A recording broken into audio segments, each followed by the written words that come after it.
Light.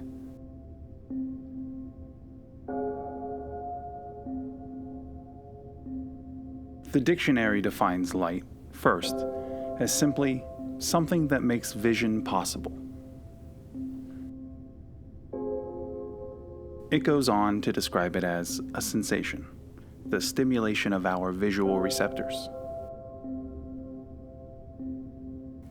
If we look deeper, science offers a more technical view, calling it electromagnetic radiation traveling through the vacuum of space at a staggering 186,000 miles per second.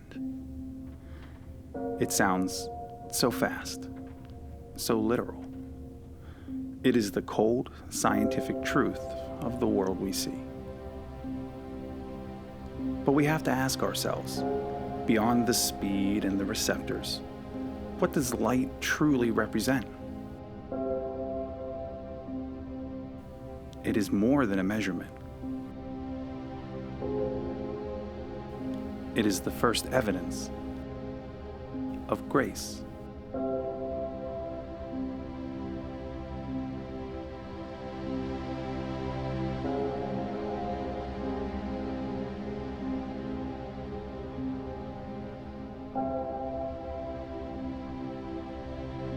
In the book of Genesis, we are told that God's very first command was, "Let there be light." And there was light.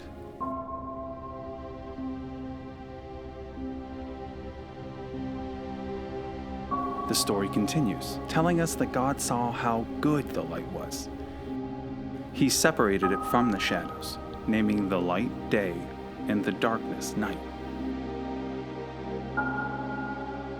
This was the first evening and the first morning.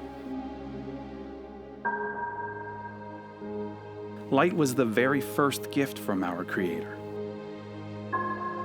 A gift He deemed good before anything else had even begun.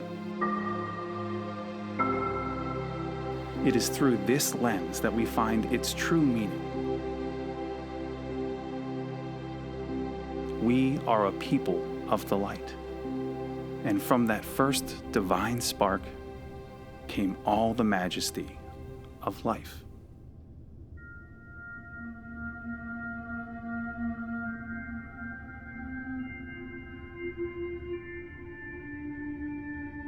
The world we inhabit lives in a constant, ancient dialogue with the light.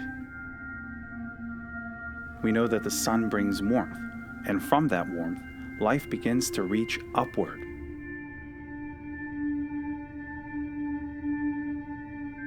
This is the season of growth and abundance, the time of the harvest. But as the harvest fades, the sun begins its quiet retreat. The world grows cold. The shadows lengthen. And the darkness returns.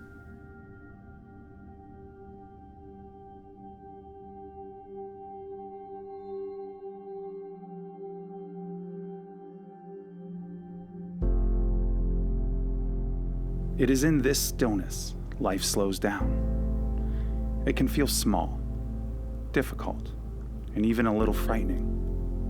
Yet, even on this night, the longest night, when the sun sets at its earliest and rises at its latest, we hold on to a single truth. The dark will soon begin to shorten, and the light is already finding its way back to us. The world we have built for ourselves follows this same natural pulse. In our times of warmth, we expand our horizons, harvesting a wealth of new ideas and soaring ambitions.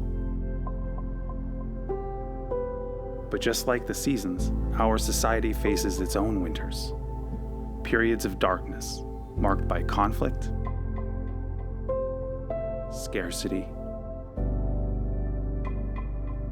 and fear.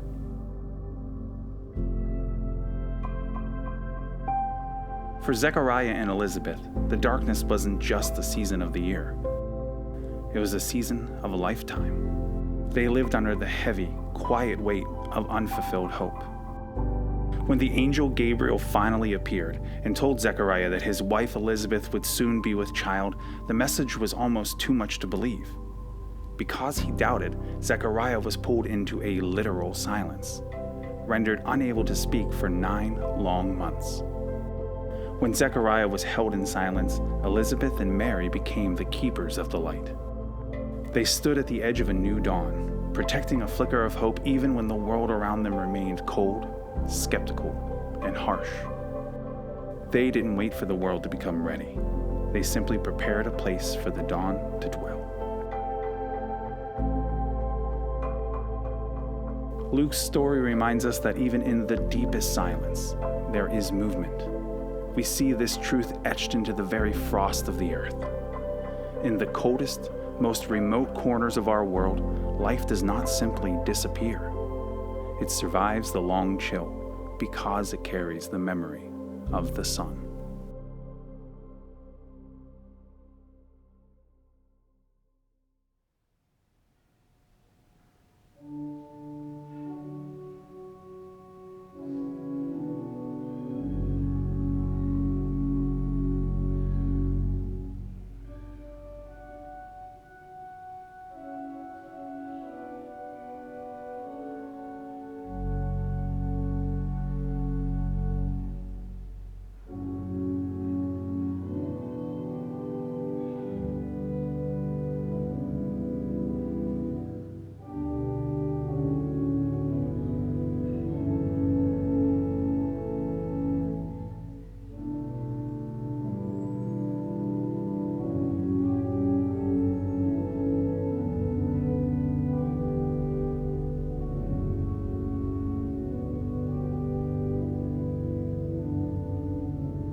It is in this same quiet, persistent space that we find ourselves today.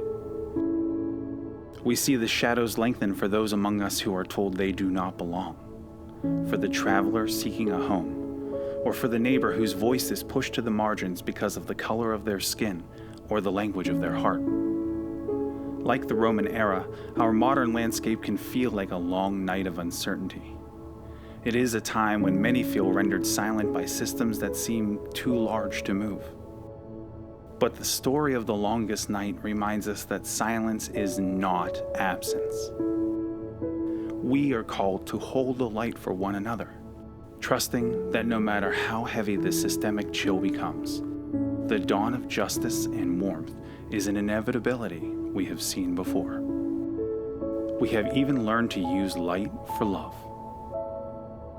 We have found a way to harness the light itself, turning it into a thread that connects us in ways never before possible.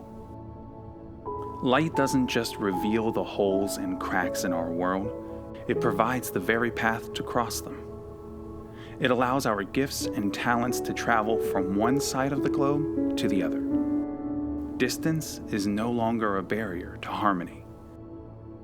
And even across the breadth of the earth, the light allows two separate breaths to find the same melody.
The cycles of the earth, the rhythms of our history, and the very threads of light that connect us, they all point toward a single, enduring truth.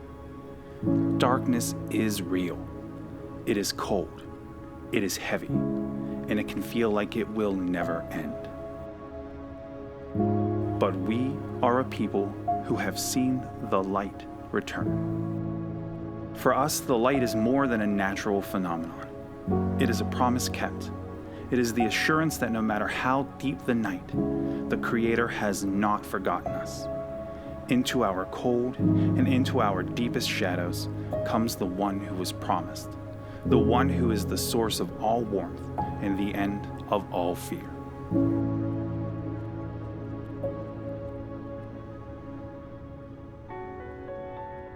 In those days, Caesar Augustus issued a decree that a census should be taken of the entire Roman world.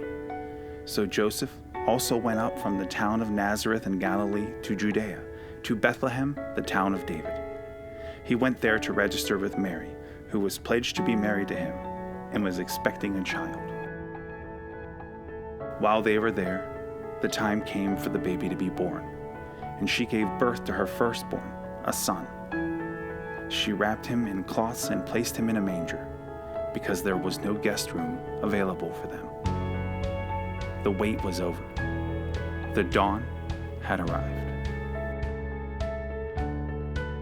The light of the world